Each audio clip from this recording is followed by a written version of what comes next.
স্বাস্থ্য অধিদপ্তরের নিয়মিত বুলেটিনে জানানো হয় ২৪ ঘন্টায় নতুন করে ১৮,৪৯৮টি নমুনা পরীক্ষায় ৩,৮৬৮ জনের দেহে করোনা ভাইরাস শনাক্ত হয়েছে।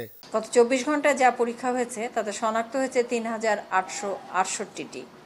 ২৪ ঘন্টায় শনাক্তর হার ২০.৯১% এবং এ পর্যন্ত শনাক্তের হার ১৮.৭২%। এদিকে রাজধানীর মুগদা মেডিকেল কলেজ ও হাসপাতালে নমুনা দিতে এসে শারীরিক দূরত্ব না মেনে লাইনে দাঁড়াতে হচ্ছে।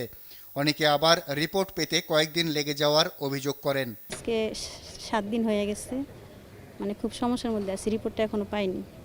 ৬টায় এসে সিরিয়াল দিয়েছি, এখন ৭৩ নম্বর সিরিয়ালে আছি। দাঁড়াই থাকা তো সমস্যা। হাসপাতালের পরিচালক দাবি করেন নির্ধারিত সময়েই তারা রিপোর্ট দিচ্ছেন, তবে জনবলের সংকট থাকায় অনেক সময় কিছু সমস্যা হচ্ছে। এখানে আসলে আমাদের যদি ২জন মেডিকেল অফিসার থাকে হয়তো এই ধরনের কেস তারা সামাল দিতে পারে। রুগীরা সারা পথ শান্ত, এখানে আসলে তারা খুব সেন্টিমেন্ট হয়ে যায়। এটা স্বাভাবিক, আমার রুগী হলে আমিও করতাম। যদি ব্রড ডেথ হয় তাহলে মানে পুরো ব্লেমটা আমাদের উপরে আসে আর কি। এটা আমরা কোনোভাবে ট্যাকল দিতে পারতেছি না। নারায়ণগঞ্জের কয়েকটি হাসপাতালে ঘুরে ভর্তি করাতে না পেরে এই রোগীকে মুগদা হাসপাতালে আনা হয়, কিন্তু অ্যাম্বুলেন্সেই অক্সিজেন লাগানো অবস্থায় মুখ দিয়ে রক্ত আসে তার।